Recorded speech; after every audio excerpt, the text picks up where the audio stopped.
Good morning friends, स्वागत है आपका अपने प्यारे favourite YouTube channel RBSC online classes में। स्टूडेंट्स, आपका बेशुमार जो प्यार और एनर्जी जो आप हमें दे रहे हो, है ना, वो हमें कुछ ना कुछ और एक्स्ट्रा सीखने को प्रेरित करता है। उन सब के लिए थैंक यू, तहे दिल से शुक्रिया। देखिए, हम बात कर रहे थे, हमारा जो टॉपिक था वो है फर्स्ट चैप्टर, और फर्स्ट चैप्टर में हम बात कर रहे थे जनन, और जनन में जो लास्ट जो हम बात कर रहे थे वो थी अवस्थाएं, यानी कि द्विगुणित और अगुणित प्रावस्थाएं, राइट। और अब हम बात कर रहे हैं, यानी कि उसमें हमने देखा था युग्मक का निर्माण कैसे होता है। अब हम बात कर रहे हैं इसमें आगे युग्मकों का स्थानांतरण, युग्मकों का स्थानांतरण। क्लियर? देखिए, स्थानांतरण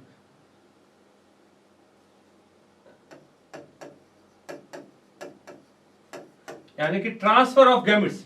देखिए, युग्मक जो है, अभी जैसे हमने बात की थी कि नर युग्मक और मादा युग्मक, दोनों युग्मकों का निर्माण होता है, राइट।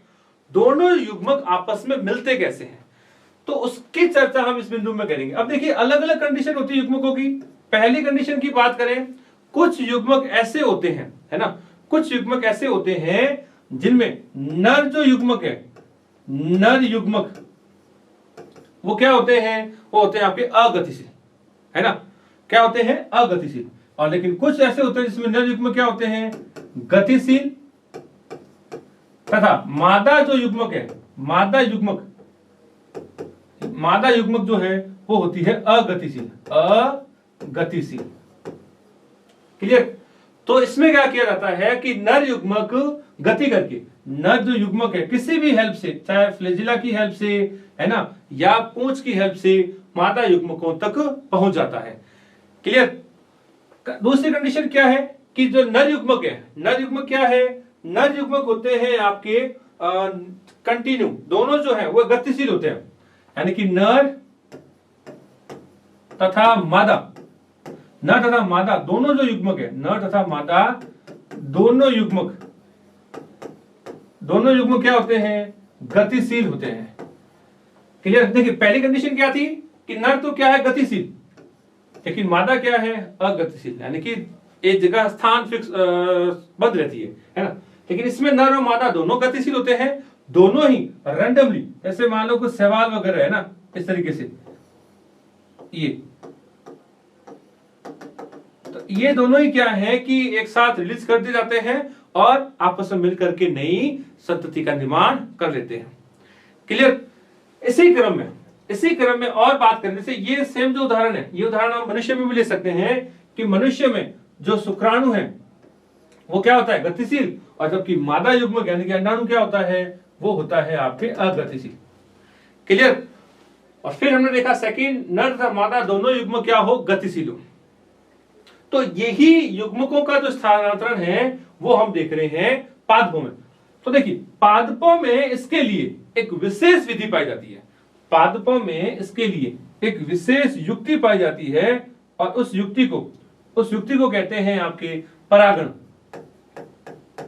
क्या कहते हैं, परागण, यानी कि पॉलिनेशन। क्या कहते हैं, पॉलिनेशन। क्लियर? अब देखिए, परागण या पॉलिनेशन क्या चीज है। देखिए, परागण जो है, मान लीजिए ये कोई एक पौधा है,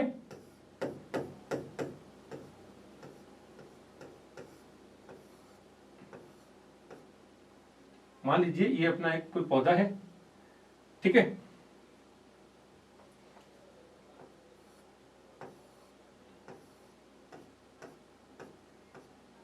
ऐसे। क्लियर?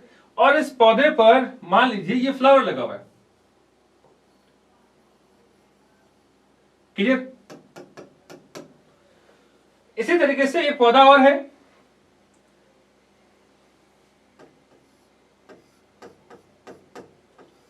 जो इसी जाति का है, ठीक है, और इसके ऊपर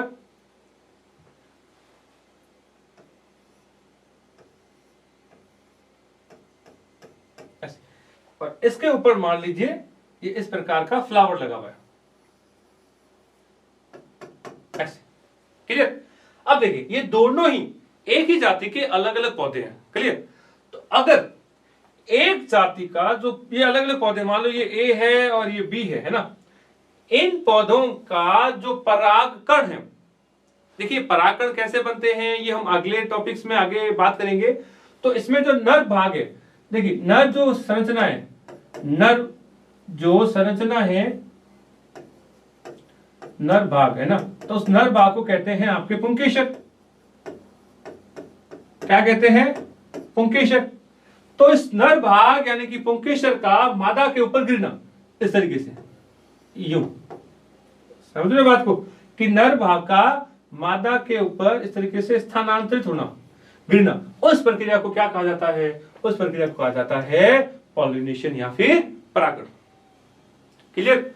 तो इसमें अलग अलग युक्तियां होती है, यानी कि किस की सहायता से एक परागकण दूसरे पुष्प के ऊपर गिरता है, उसके आधार पर परागण के कई प्रकार होते हैं, जो कि हम सेकंड चैप्टर में पढ़ेंगे। फिर भी हम बात कर लेते हैं, जैसे वायु के द्वारा, जल के द्वारा, पक्षियों के द्वारा, मानव के द्वारा और मधुमक्खी,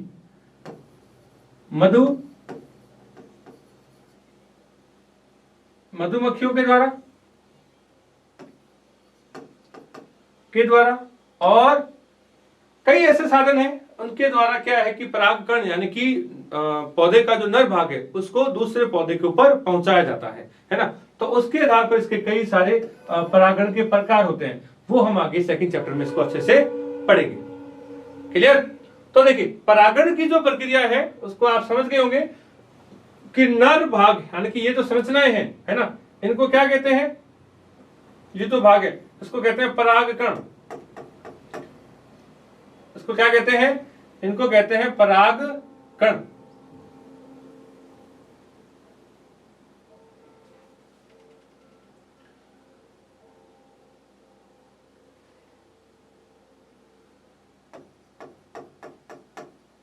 यानी कि पॉलिनेशन, इन परागकणों का दूसरे पुष्प की वर्तिकाग्र के ऊपर गिरना क्या कहलाता है? परागण यानी कि पॉलिनेशन। तो इसका आप स्क्रीनशॉट लेना चाहें तो ले लें।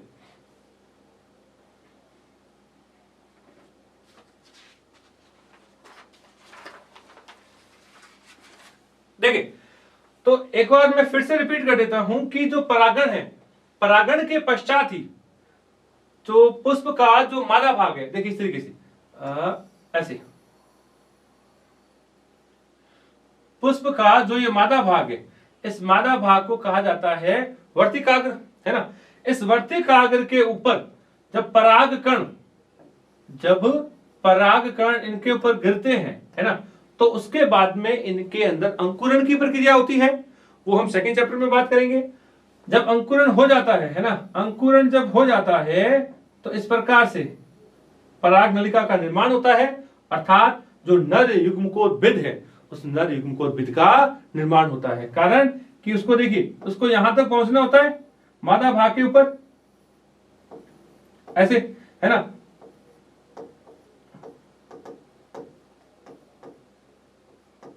इस तरीके से तो यहां तक ही आकर के और कंप्लीट जो नर युग्मक है और नर युग्मकोद्भिद का निर्माण हो जाता है।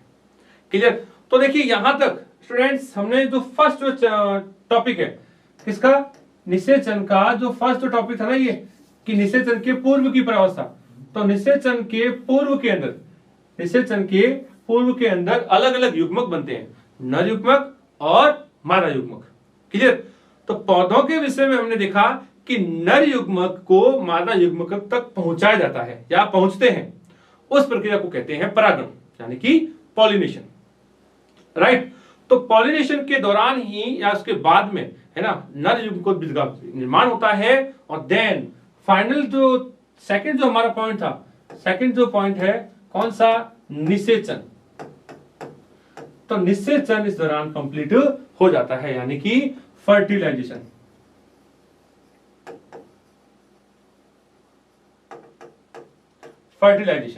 तो जो फर्टिलाइजेशन है ये युग्मकों का जब मिलन हो जाता है, दोनों नर और मादा, देखिए नर और मादा युग्मकों का मिलना, नर तथा मादा युग्मकों के संलयन को निषेचन कहते हैं, निषेचन कहते हैं। बात समझ में क्या कि नर और मादा युग्मकों के संलयन यानी कि मिलना, संलयन का मतलब क्या हो गया, इन दोनों का मिलना। तो अगर नर और मादा युग्मक आपस में मिल जाते हैं तो उस कंडीशन को कहते हैं निषेचन यानी कि फर्टिलाइजेशन।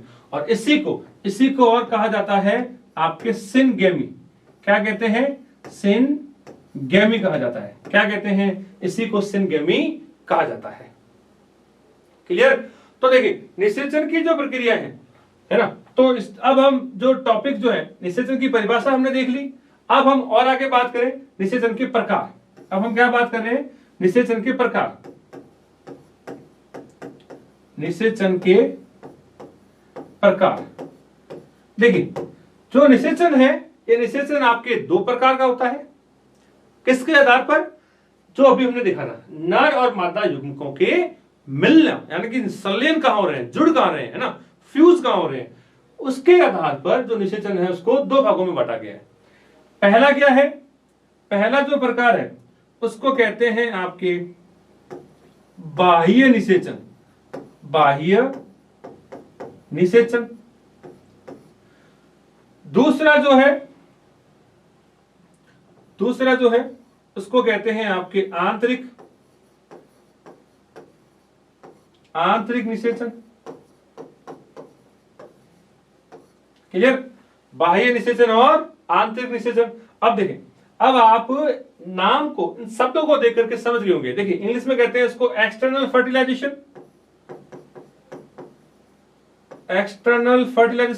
और इसको कहते हैं आपके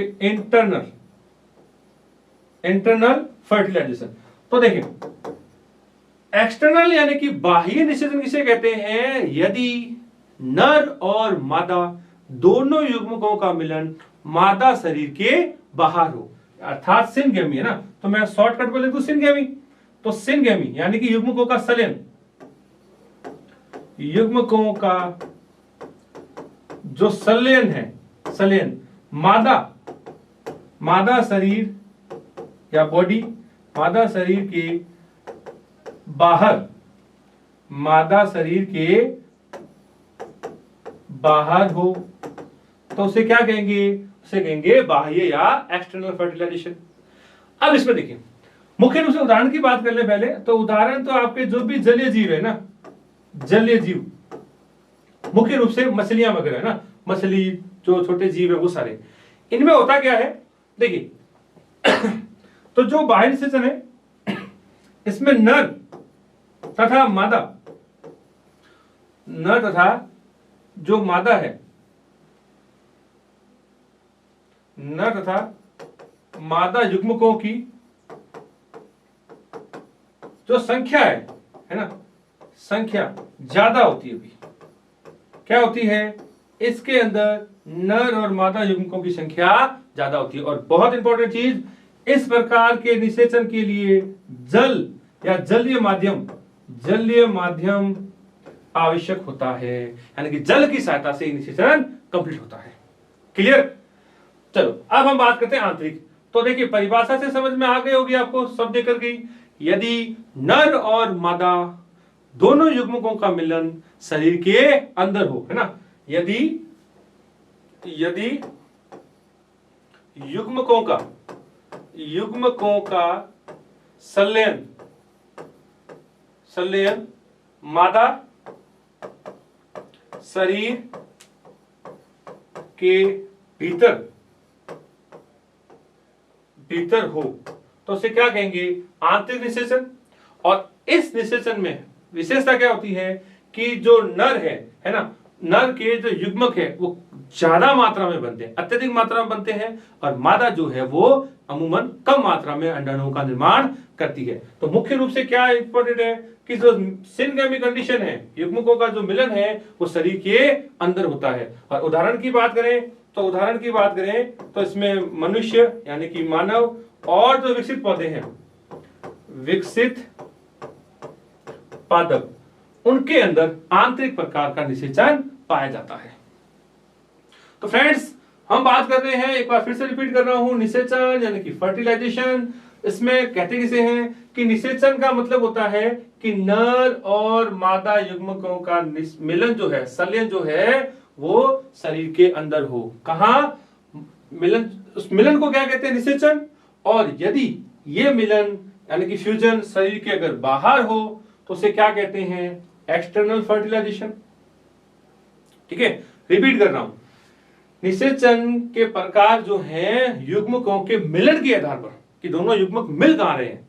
यदि वो युग्मक शरीर से बाहर मिल रहे हो, है ना, तो उसको बोलते हैं बाह्य निषेचन। उदाहरण जो भी जलीय जीव है, मछली वगैरह, है ना, तो इनके लिए जल जो है यानी कि जलीय माध्यम एकदम मस्ट कंपल्सरी होता है।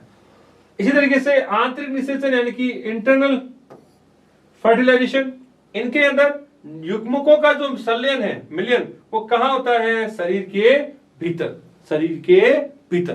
तो ऐसे निषेचन को कहते हैं आंतरिक निषेचन। और मनुष्य के उदाहरण के रूप में अगर मैं बात करूं तो एक इंपॉर्टेंट है कि मनुष्य में स्ट्रक्चर है, उसको बोलते हैं अंडवाहिनी। अंडवाहिनी यानी कि फेलोपियन ट्यूब, और फेलोपियन ट्यूब का एक भाग है, उसको बोलते हैं एम्पुला। क्या कहते हैं? एम्पुला। उस एम्पुला के अंदर निषेचन की क्रिया कंप्लीट होती है। क्लियर? तो उसका स्क्रीनशॉट लेना चाहें तो ले लें।